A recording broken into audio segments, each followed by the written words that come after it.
Sorry if my voice is a bit hoarse. I've had COVID a month ago and still hanging on a little bit, but I'm not contagious. It's okay.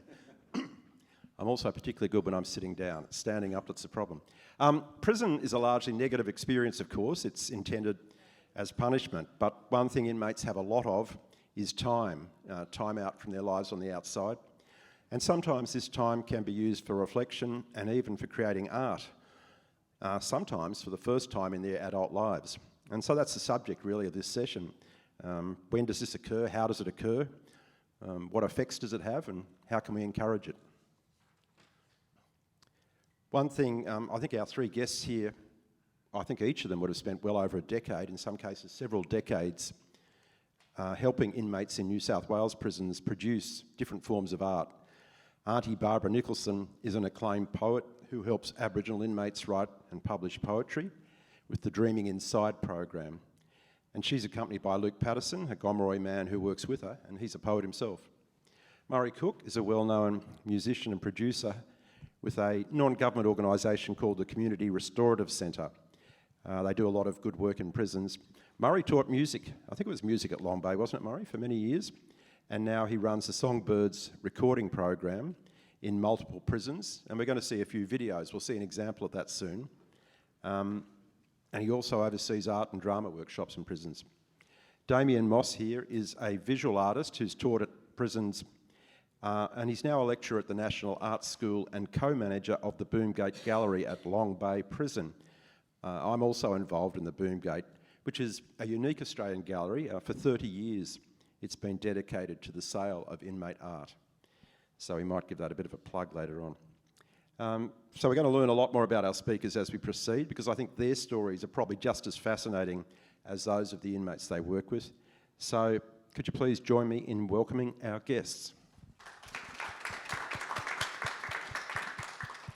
I want to start by asking each of you, please, the same question.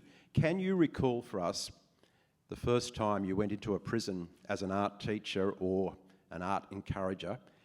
How did you come to be there, and how did that go? Damian, can we start with you? What was the first time you entered a prison with artistic intent? Well, when you said our stories might be as fascinating as the inmates, I doubt that's true, and I'm hoping it's not true, because that'd be a problem, I think.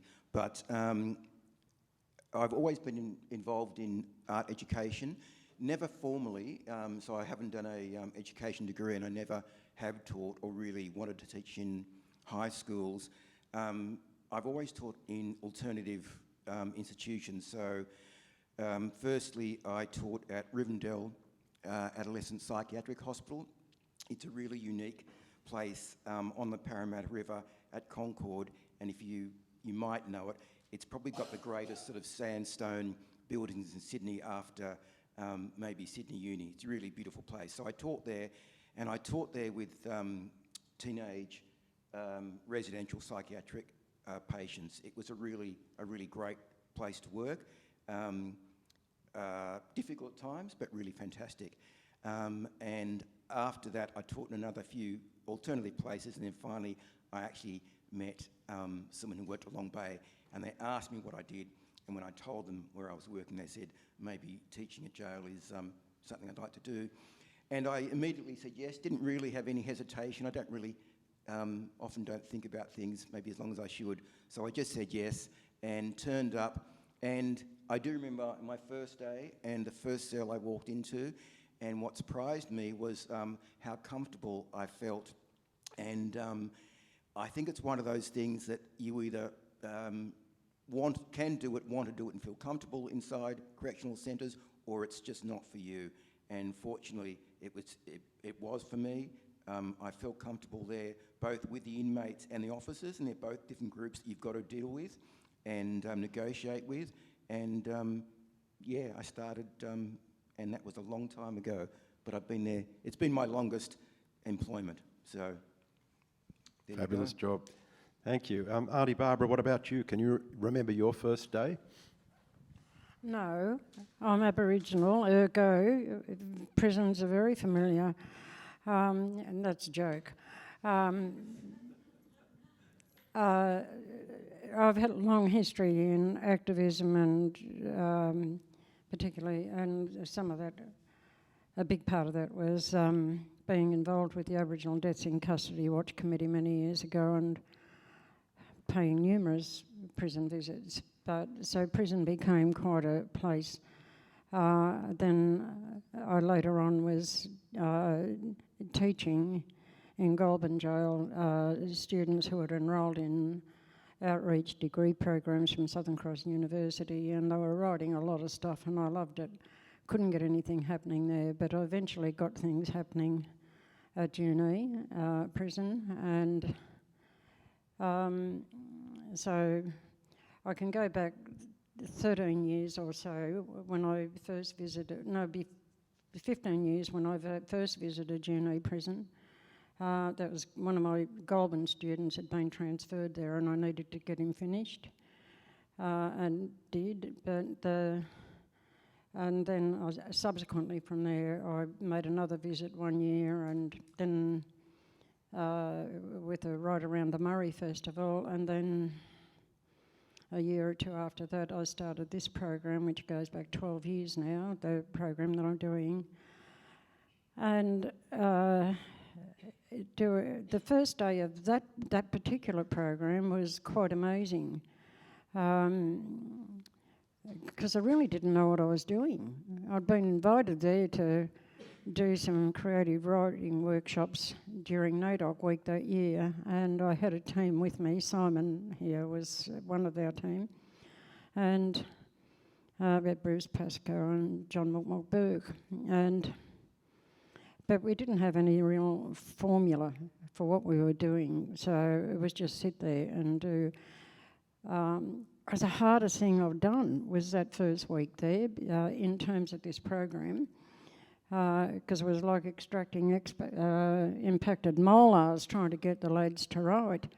But nevertheless, we got some writing done, and not a lot. And then that was going to be the be-all and the end-all. But it was an interesting dynamic in that first sojourn down there at uni. But it kept going. I think the thing that happened is I found my natural habitat, so that's where I was really comfortable, and that's an interesting dynamic. People on the outside say, aren't you frightened? Aren't you worried about being in jail with all them criminals? I think I felt safer in there than I would do walking in the street up the road from my house any time after 5 in the afternoon.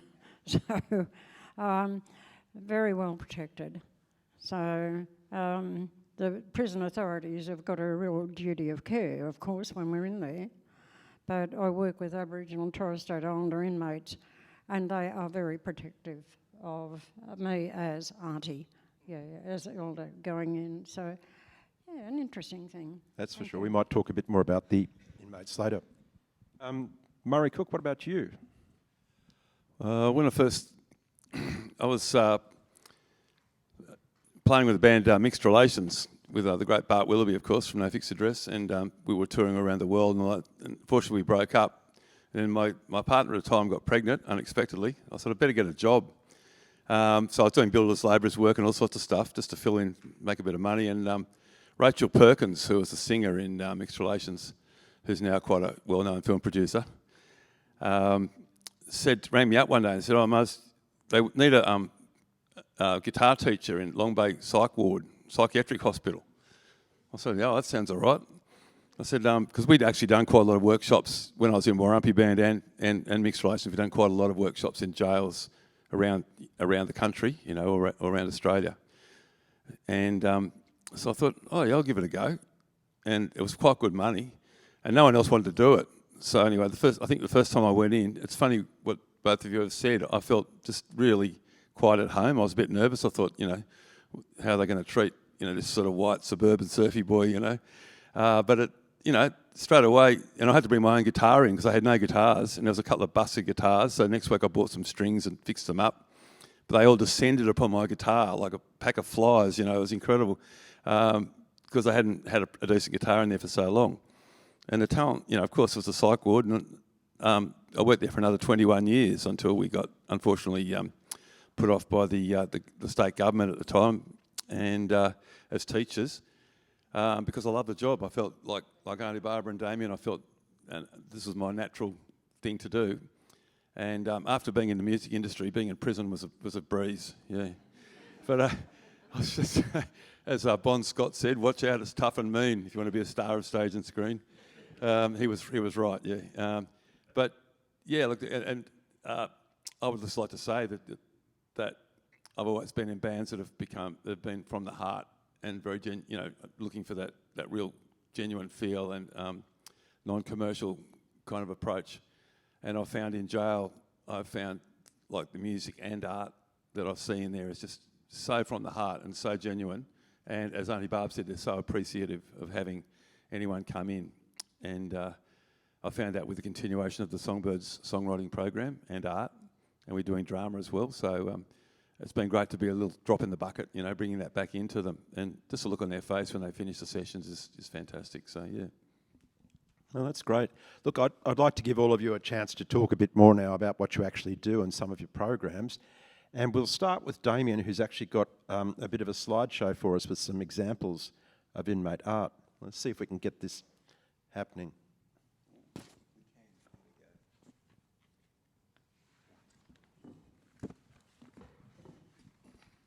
I just thought that bringing along a few examples of the inmates' work is probably a good way to start the conversation and maybe get you thinking about any questions you've got, and just give some context to the environment they work in. I won't chat to every slide. I might flick through and talk as we go, but you can see here that inmates have been incarcerated for obviously centuries, and the interior of the cell is something that really hasn't changed very much. It's a very pared back place, and one of the greatest punishments of going to jail is actually sharing the cell with another man that you have no choice about sharing a cell with. It's not like a share house where you can advertise. You are stuck in a very confined space, and you can see that some of the belongings in the cell are actually very similar. Beds and maybe small desks and jugs of water. And in the contemporary version, there's the TV on, and it's very, very confined living. But to make their art, nearly all of them make it at night. If they're in a maximum security area, and Long Bay has a range of security areas, but certainly maximum security is at Long Bay, you're locked in at 2:30 every day, and you are locked in until 7 in the morning. So you're either watching a lot of bad television, or you've got something else you've got to find to occupy you.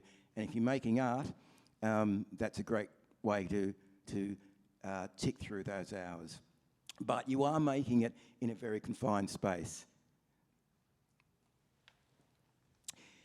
Again, I love the pairing and some of the contemporary works we've got at the gallery. Here's a detail of a Van Gogh work, and Van Gogh wasn't in jail, but he was in a psychiatric hospital. And really, there's a lot of crossovers between those two environments. As all of us know who worked in jails, and if you've entered a jail, really a large portion of the population have psychiatric conditions and mental health issues. So if you're in a jail in New South Wales, you get mustered, and that's the word they use, mustered twice a day, at 11:30 and 2:30 in the afternoon. They call muster. So there they are, being mustered, lining up there along the yellow line. The inmate that made these works was amazing. So very little prior experience, and for a while, when he was painting, the works were really not worth collecting. So just very briefly, the process of the gallery is that we often get a call from a welfare worker or an officer or a psychologist, and they'll say, I have an inmate here that's making some art. I think it's maybe suitable for the gallery. Could you pay them a visit? We'll go and find them, which can take quite a bit of time.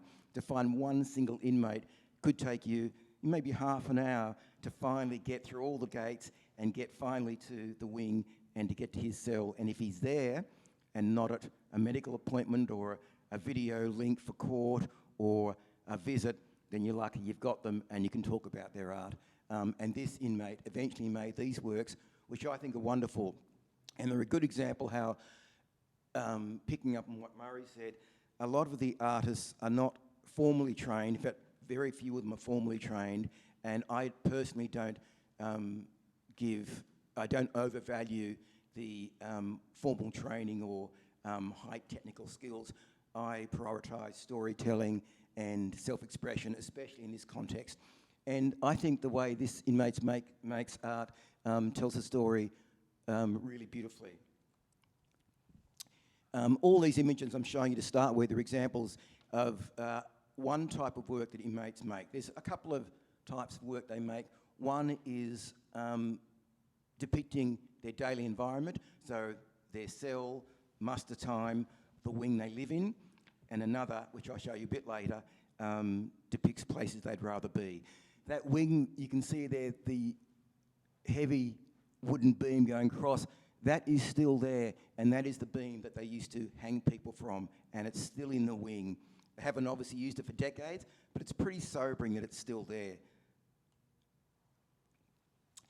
This artist here, Terry Ayres, amazing painting. It's a large painting, and it's based on the entry to the jail there. This painting actually is in the permanent collection of the Department of Corrective Services, and we've had a really visionary person at the top of the department, close to the top of the department for years, Luke Grant, and he has been fostering a permanent collection of art for the department. And it's a really unique collection because just like the work that's been made, and as Murray said, the work that's made is coming from a completely different backstory to any of the work that you'll find. And as Michael said, I currently lecture at the National Art School, but prior to that, for 20 years, I was lecturing in the Faculty of Art and Design at UNSW. And so I had art students at UNSW and art students at Long Bay, and there was a lot of crossovers, you know, a lot of crossovers in how you taught and how you ran the group. But what was different was that the backstory, the motivations, where they were starting from for inmates was completely different. And often the art that they made was just so unique that you wouldn't find that in a formal tertiary institution. This artist here, Tony, is one of our current artists. We have a lot of his work in the gallery. We sell a lot of his work, and he's an artist that shows what's going on day to day. So he's actually sitting in the room doing a course with a facilitator, and he's sketching the scene as he's sitting there. He's also not shying away from really difficult subjects, as this one here shows. And this one here won first prize in a recent competition for inmates across the state. It's showing the wife and children of the inmate and him on the phone there. Really powerful works, and I just don't think you find them in other contexts, tertiary institutions, commercial galleries. I think they're unique, and you need to go to the Boomgate Gallery or other galleries with correctional centres to see that kind of work. Sorry. Oh, this is his most complex work, and everything in that work, in the wing, he saw. So nothing's made up. Every single thing there, he witnessed, he sketched, and he put into the painting. This is the other type of work you'll find. It's inmates making paintings of places they'd rather be. So the last thing they want to do is to make a painting of their surroundings. They want to escape, and they'll make paintings such as these. This inmate here was an elderly man who had severe anxiety and depression, and he was on medication. He said it only partially helped. The greatest help he had, he told me, was making paintings, and we couldn't get him materials fast enough. He would paint on the dinner trays. The dinner trays that come in every evening, they're separated by a piece of cardboard.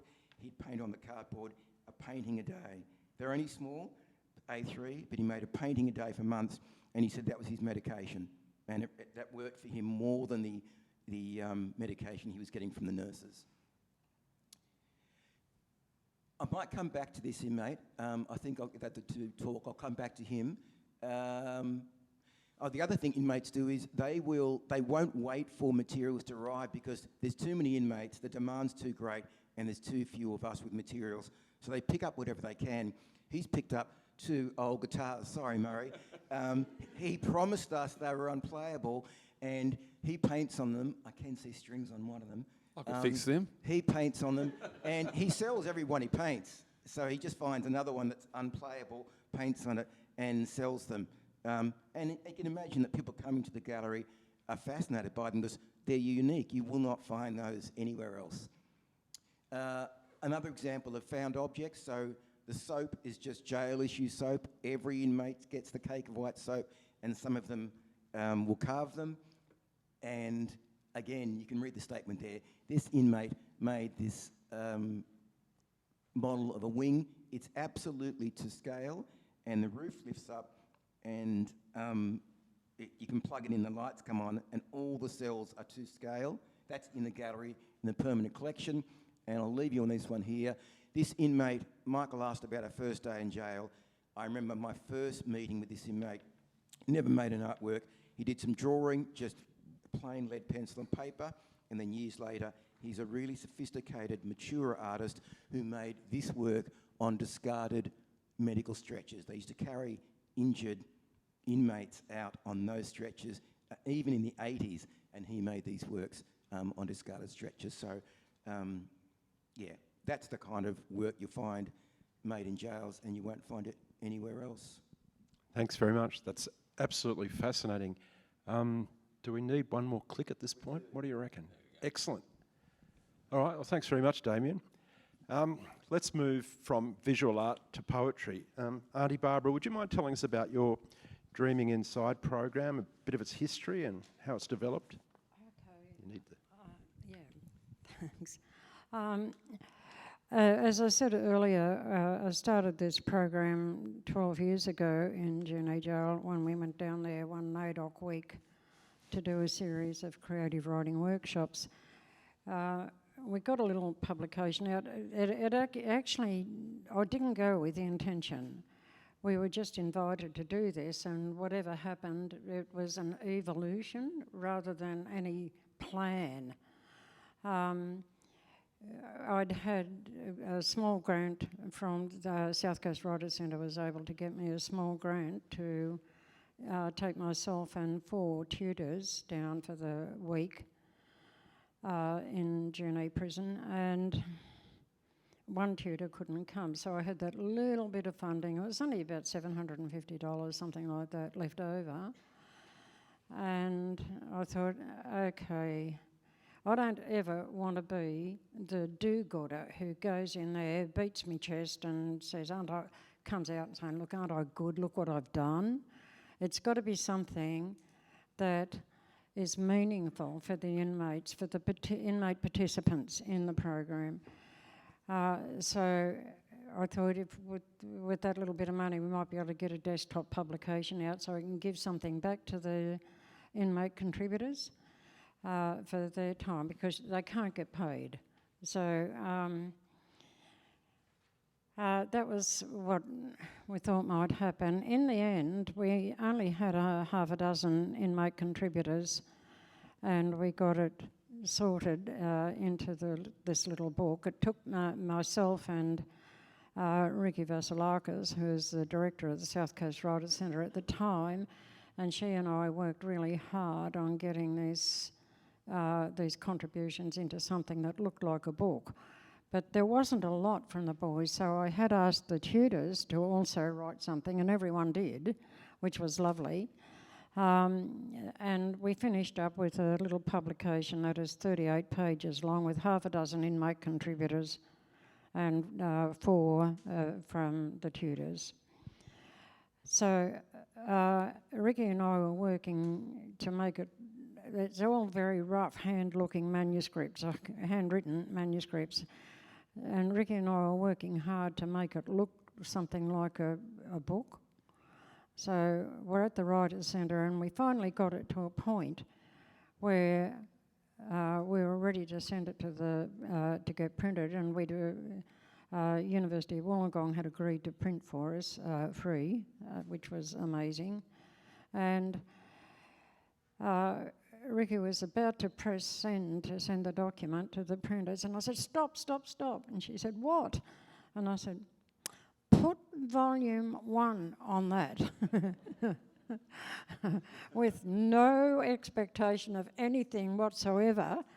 I just had this notion, right at the moment, maybe a bit prescient. Well, we did, and sure enough, a few months later, the cultural officer at Junee Prison got in touch with us and invited us to come back the next year and do some more. So we did. But I reneged on going back in NAIDOC week. You do not do July in Junee. It is just bone-rattlingly cold. So change that. So we go May and October twice a year. And so we got volume 2. And now we're up to this one. And this is volume 11. And I go on Sunday to Junee again to do the final series of workshops for volume 12. We started off with half a dozen inmates and 38 pages. Now we get 60, 80 inmates and 250 pages, around about there. So it's become organic, and the inmates have taken on ownership of it in so many ways. And that's an interesting dynamic, considering the first iteration it was like extracting impacted molars, trying to get them to put pen to paper in the first place. And every one of them would say, oh yeah, but Aunt, I can't write. Well, I've got 11 books that say they can. So, and I used to tell them that, and and encourage. And it's been a very organic, dynamic process. It's very much a grassroots program. They have the latitude to sit there and write whatever they want, or tell the story whatever they want, and one of us or the other will transcribe as they, because some of them literally cannot write. Okay. I've noticed that writing has improved over the years. It's not always the same inmate, but the quality of writing we get now is vastly improved on the first 2 or 3 iterations of the book. So that's a real thing.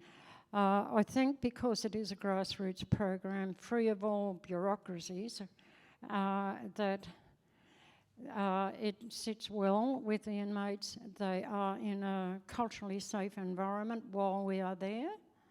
And they have the freedom to express themselves in whatever way they want. What gets written in these books is never heard in courtrooms, and it ought to be. Everything. These are the backstories of why those lads are where they are. And dare I say, it really heartens me. I think the value of the program is just so immense. As I said, we do 2 series of workshops a year for a week at a time, May and October as a rule, but this a little bit later, it's November this year. Because then COVID hit, and then we couldn't go to the prison at all. You could not. There was no way we were getting access to the prison during COVID, and neither did we want it. We didn't want to risk ourselves or the inmates. If COVID gets into the prisons, it can be disastrous, particularly in the pre-vaccination period. Can I just ask a question? You said that there are things in there that are never spoken in court. What are some of the subjects or themes that they write about? They write about all the things that, a lot of police and welfare interventions in their lives that are not mentioned in court proceedings or in the lead up to that, the horror stories of those things, the absolute racial vilification that Aboriginal people endure and suffer to an enormous degree, particularly if there's really strong communities You know, where there's really strong communities, by that I mean not fragmented, where they're close-knit, physically close-knit, and particularly in them. And the interventions are just appalling that go on. I noticed even, charges against a couple of footballers have been dropped because there was just no substance to them, but they were charged. Why? They were targeted, and, you're black, you're targeted. You're Aboriginal, you're targeted. As simple as. But that COVID year, we thought, okay, we can't do the workshop, so bang, there goes the book. We won't be getting a book out this year. Not at all. When the messages got through to the lads that we couldn't come because of COVID, they said, oh yeah, but we want our book. So they wrote their hearts out, and we got it all by mail, right? And it's the biggest one of all of the books. So, and they took ownership, and I thought, I love that. I just love that, and it's such a value to them. So, it'd be lovely if I could clone myself off and make another 3 or 4 of me, and then I could do all the prisons. Well, just talking about that, can you tell us about the expansion to the women's prison at Dyllwinia? Look, it had always been lovely, it would always have been lovely to be able to do that right from the get-go. But funding has always been an issue. We get funding, and funding dries up. I mean, sometimes, you've got to run a chook raffle to get enough funding to put petrol in the car to get to the venue. It was nearly at that stage for most of the part. And funding, small grants fundings, the things like that, it's usually one-off. You can't get rollover funding very easily. So doing more than one jail was not viable for us. And besides which, there's a lot of hours every year. I think between Simon and me, Simon's my project coordinator, and between the two of us, I think we spend hundreds of hours a year just on one book, from one jail. So it wasn't because we didn't want to, but there's resources and physically not able to manage all that time. But we did get a fair bit of pressure from the governor at Dyllwinia, nice pressure, I might say, to go there and do that, conduct the workshops there, and we did. We did that in January and April this year, I think, late January and early April this year, and we did 2 series of workshops at Dyllwinia Prison, and we had just under 50 girls contribute, and we got a book out and launched it in July this year. Don't tell me how we did all the workshops, did all the work, and got the book out in 3 or 4 months. But anyway, but that was a huge success, and Dyllwinia was wonderful. Do the women write about the same sorts of things as the men? They do, but they write it better. Sorry, boys, but they write it better. They're more articulate than the lads. The lads, in fact, the themes are the same. The girls seem to be a lot more willing to express themselves. In a lot of words. The boys will give you the same story in half a dozen lines. The girls will write pages. I think there is a difference. Well, that's fantastic. Don't wear yourself out. There are a lot of prisons. But anyway, it's great. It's great that you're getting it from the women's jail too. Thank you. Yeah. Murray, over to you. And you've got a music video virtually, haven't you, that you made in prison? But do you mind just telling us a little bit about your work first and how this came into being? Yeah, sure. Yeah, well, as Aunty Barb said, I was actually in Dyllwinia yesterday all day, and I'm working on a project at the moment with Rolling Stone magazine and Corrections in collaboration with Songbirds, which is Community Restorative Centre. And we had Amy Shark come into Silverwater last week, Next week we've got Karen Lee Andrews coming in, so it's the last rehearsal. So I've been going in for the last 6 weeks to these various 6 different jails in New South Wales. And the girls have been writing songs and spoken word performances, so it's been fantastic. And they get to perform with these well-known performers, and then we have a big sing-along at the end. And yeah, the Amy Shark one was fantastic. They so appreciated it, and it just goes to show the power of music. And like you, Aunty Barbara, I find that the women's jails, they're so supportive of each other.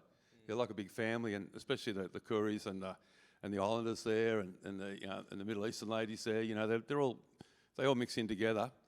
And that's one thing I've always noticed over the years with particularly this Songbirds course. Before I was teaching music, so Damian and I were teaching accredited courses, which up to certificate levels. You know, if they could go to TAFE after they got out, they've already got like certificate 2 or cert 3 in music, which is a big bonus, you know, and then they can go and get, you know, some sort of support for rent and all sorts of stuff, and study assistance. But the program basically, I wrote the program based on my own experience. So it's a songwriting program. It's not teaching music. So we get the participants to write songs. And I think the most important thing about songwriting, it's a really hard thing to teach. I've got a syllabus, and we've made a video course. My daughter's a videographer, and we made a little video course, which I think is on all the tablets that go out to all so people can check that out. But we go through the elements of songwriting, and all things like verse, chorus, and dynamics, and even up to things like recording techniques and registering your song with APRA, becoming a copyright owner, and all these sort of things that they can do. But the most important thing, I think, in this case with songwriting, as Aunty Barbara would say, and Damian would say with art, is that for the first time, a lot of these people's story is heard. Their story is actually being heard, and people are listening to it, whether it's through art or music or poetry. And that is hugely important to them, because a lot of them have had terrible experiences in life. And I always say, your life is very valuable. People are fascinated, especially people like me. How the hell did you survive being kicked out in the street when you were 10, and being bashed by your father or mother or abused or whatever? How the hell have you survived in here, And so the art has a lot of depth and importance. So I'm going to show you a little quick video, and some bit of a crossover from some of Damian's paintings, but it's got some we have art teachers. Songbirds not only does songbook writing, we've expanded to art. We've got 4 wonderful teachers, including Jim Croak, who was a professor of sculpture at the National Art School, Carrie and Philippa Veach, who works with Damian at the Boomgate Gallery, is now the Mayor of Randwick.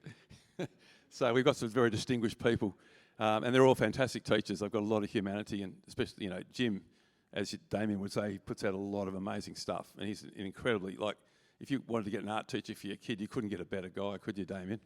Yeah, he's just amazing. And he's been doing it for how many years? Has he been there for 20, nearly as much as us, 25 years or something like that?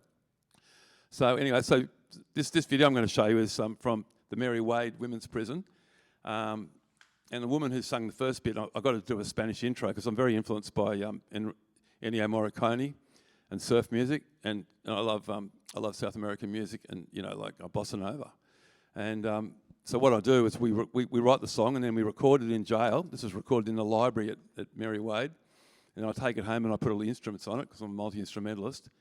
And then eventually we took this into the studio with Jim Maggini from Midnight Oil.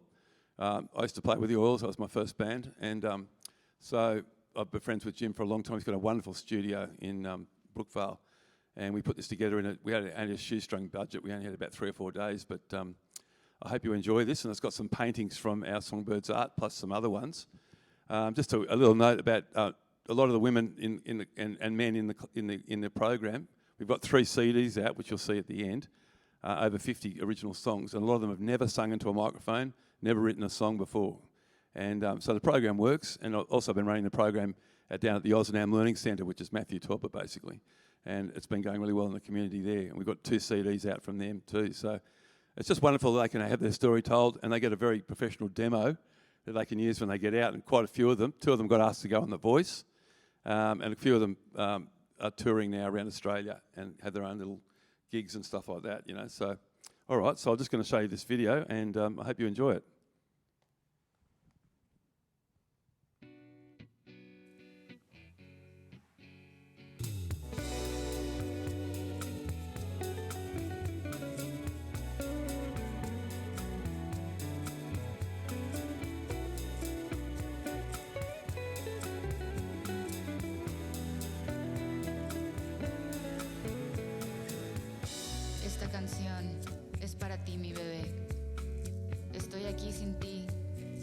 encerrada en esta cárcel.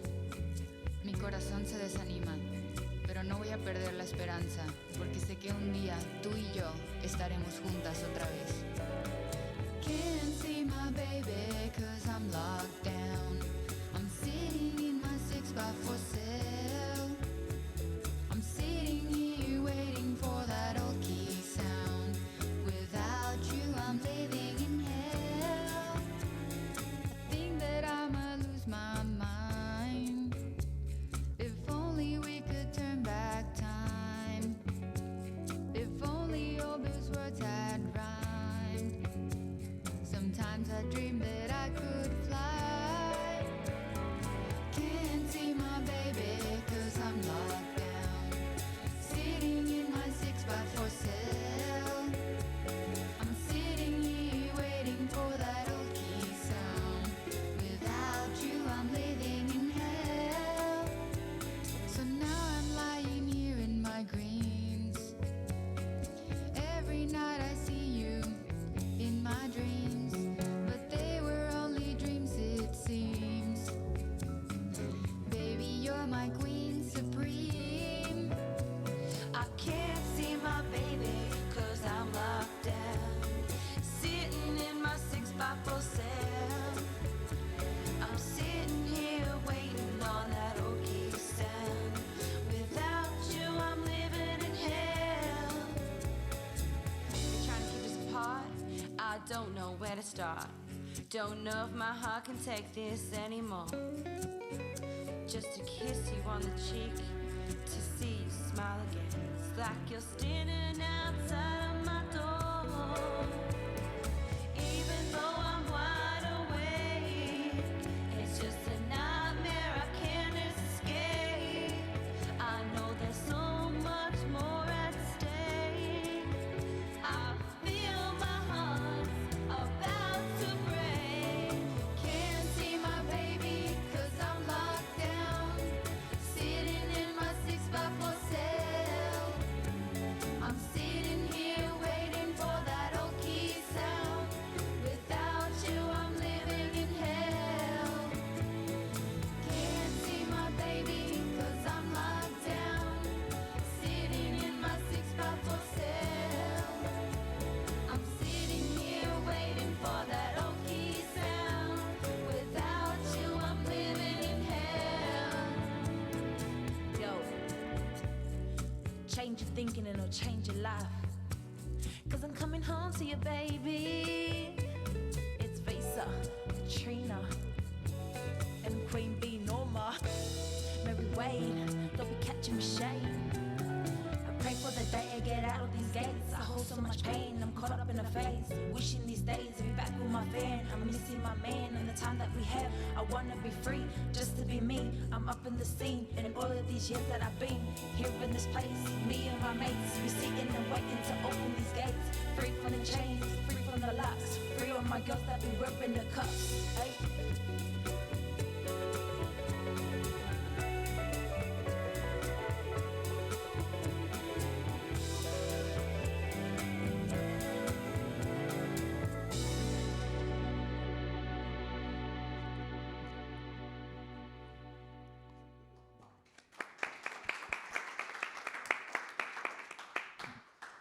That painting there was done by one of the boys from the old John Moroney.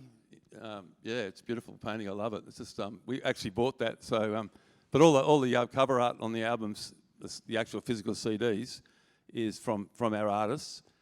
And you can also, if you Google Songbirds Ballads Behind Bars, you can actually download them and have a listen. So I'll send Catherine the link if you like as well. We also have a magazine called Paper Chain, which produces a lot of the art we can send in and goes into the tablets and stuff, yeah. If you visit the gallery, you can also buy the physical CDs at the gallery.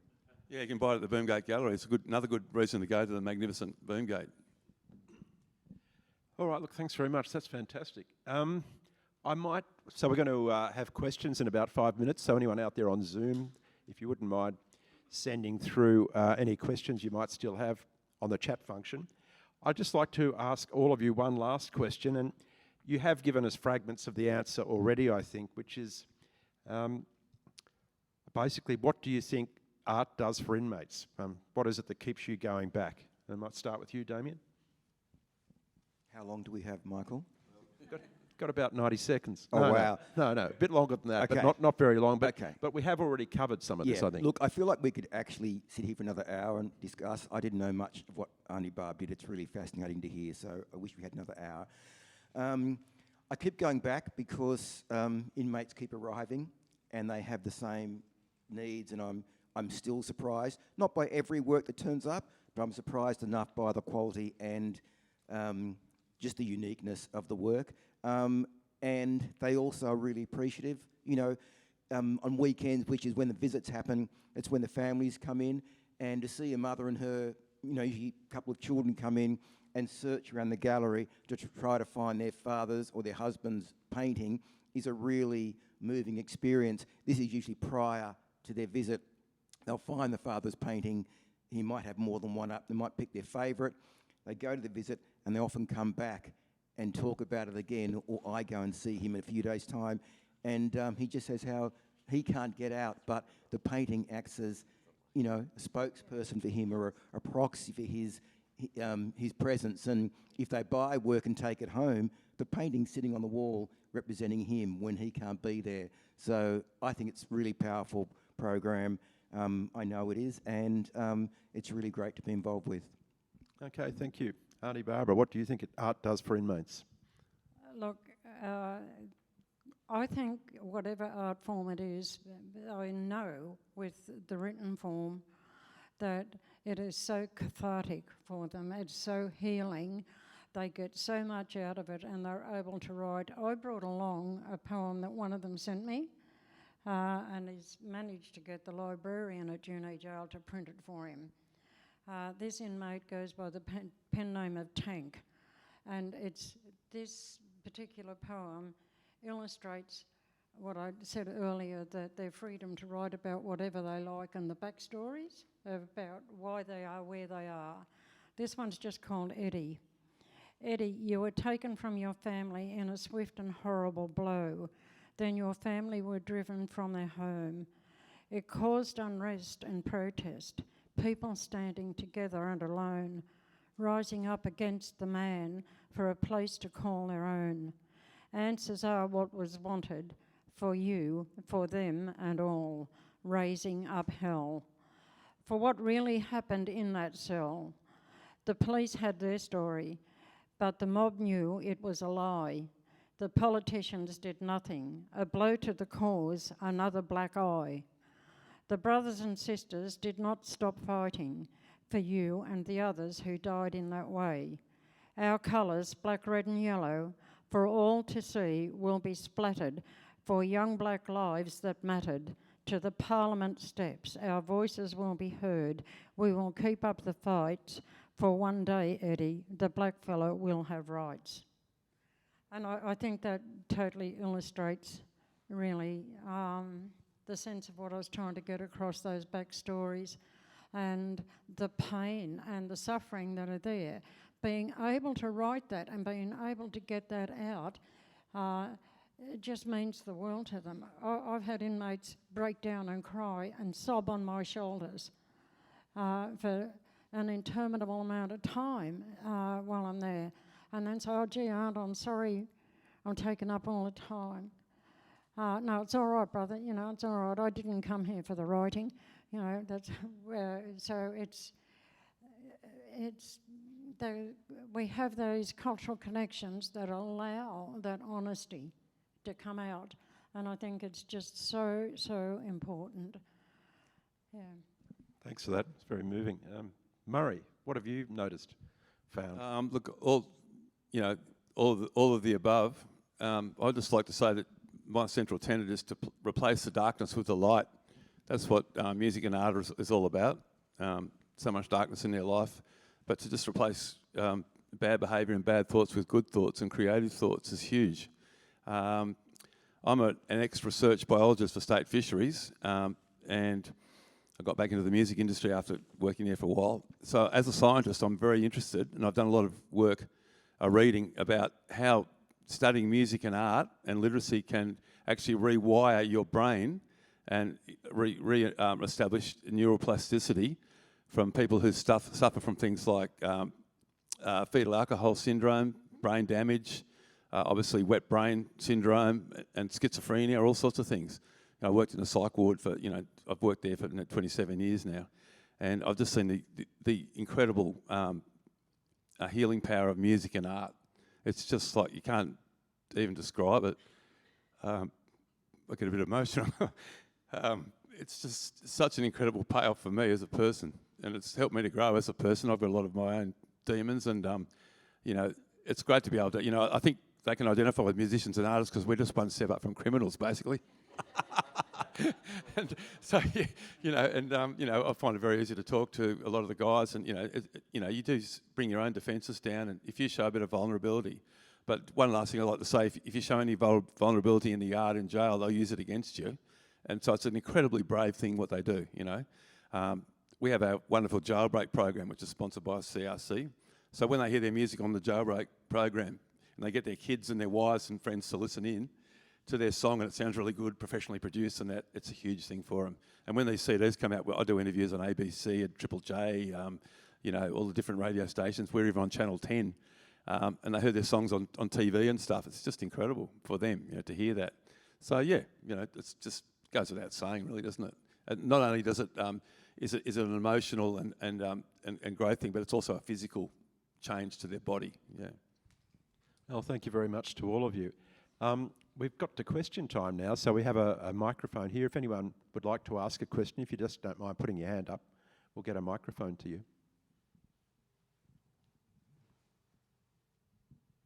Just like to say I really admire you all for your work that you do.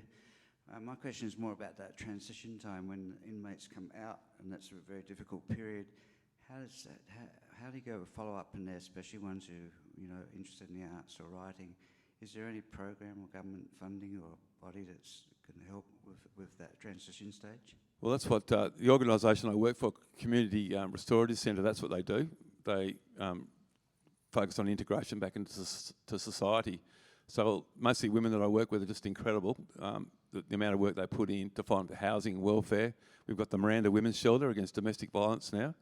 And some of those paintings and stuff were from our Miranda art competition. So we do stuff in the community. And we've got partnerships with the Redfern Community Centre and the Ozanam Learning Centre down in Woolloomooloo. So I always direct them, go up to the jam night at the Redfern Community Centre. Or they've got classes there, free classes. So Eora TAFE have free classes for parolees. So there's a lot of opportunities for them to keep going with their studies. And like you say, that's the worst time is when they get out and they've got no contacts in society. It's so great to have people who care, who can direct them into another program and meet like-minded people in the community. Yeah. So yeah. I mean, the gallery also supports inmates post-release. I mean, most of them don't want to come anywhere near the correctional centre again, so we don't see them. But there's definitely a group that continue to give us work for years after they've been released, which is fantastic. And they just have an external bank account, and the money goes straight into their external bank account, which is fantastic for them. Aunty Barbara, do you know if many of your writers in the books, do they keep writing once they leave prison? I'd like to think that they do. I think some of them will. I'm pretty certain that we now, by this time, we now have a number of writers who will probably keep on writing. I think Tank will. I think the other lad that writes several lads that write copiously. I can't name them, I'm sorry, but that's not my place to expose them. But I think that they will. There's some, probably over the years now, we've got over 600 inmate writers collectively. That would include the Dyllwinia girls. So it's not bad. We've unsilenced over 600 voices so far. I think that's pretty good going. Out of that, you're bound to get some that will keep on going. We do encourage them to do that. and we encourage them to contact us when they, once they're released, you know, to keep the contact going. We don't really get anything back so far, but you can sense the will to do that. If the will translates to action, then that'd be lovely. I would like to think that that can happen and will happen. Yeah. Yeah, you plant the seed, don't you? You plant a seed. Like I know that, you know, songwriters have come out and they kept writing songs, you know, because you just plant a seed in their brain and they can't stop. Right. Well, what it does, I know what we do. We give them, we provide them with another set of skills to put in their toolbox, and if they can find a way in which to use those tools once they get out, that'll be great. But at least they've got that. Now, sometime in their life, it will help them along. So they didn't know they could write, but then they are writing, you know, and you know, I always tell them, you get your work done when they say, oh, I can't write. And I say, yeah, well, if you do, you know, tell us a story or write something, you know, that we publish it. And once it's published, then you are a published author. And forever after, you are that published author and no one can ever take it away from you. The self-esteem goes through the roof. You know, I've seen them come into the workshop space where we are at Junee, head down, cowed, you know, and not knowing what to do, and they're walking out 10 feet tall. You know, so... Can I just pick up on that? I'm sorry, I know there's another question, but I think that's one of the really important things is that when they enter jail and all their life, they've really had one identity, and that's that of the criminal. You know, they've been probably the bad boy, the bad girl, all the way through school, not that many of them finish school. And when they become a published writer, or if they've made a painting and it's on a wall, they're an artist, or they're a musician if they've recorded a song, and all of a sudden, as soon as they do it, they say it, but you can see it. Inmates treat them differently, but officers also treat them differently, and they feel different because all of a sudden they've got a new identity. You know, they're the inmate artist now. Before they were just another min number, and it really, absolutely, they change the way they even interact with other professional staff or inmates. Their self-esteem, their confidence, their self-worth absolutely goes through the roof once they've got another identity to hang on to. Okay, look, we're almost out of time, but just one quick question, maybe just to one of our panel. Thanks. Just a quick question to Damian about artists making money from their art. And I'm from Victoria, and in Victoria, only Indigenous prisoners are allowed to make any money through the Torch program. Could you just comment on that? Sure. I'm familiar with the Torch program, and there's another program in Queensland, but my understanding in New South Wales, we're the only program where they get 75% of the sale price, and it goes straight into their inmate account, and they can spend it as soon as it gets into their account. Some of them spend it on to supplement their food in there, but a lot of it send it out to their wives and children. For many of them, it's the first honest money they've made in a long time. And if you can imagine, I mean, I've got inmates in there that will send, you know, $500 to their wife for their daughter's birthday. When they were outside, they weren't giving $500 to them. So the change in the way they interact with their families and the way they see themselves is enormous. You know, it's really fantastic. Okay, thanks very much. Sorry, what's this? If you're wondering what's the best way you can support inmates, especially for visual arts, it's visit the Boomgate in person or go onto our Instagram page, our website, and you can purchase directly off those two sites. There's a brochure for the gallery that's just waiting for you on your way out and has lots more information. Okay, look, we need to wrap it up now, but thanks. You've been a lovely audience, and can you please join me in thanking Aunty Barbara, Damian Moss and Murray Cook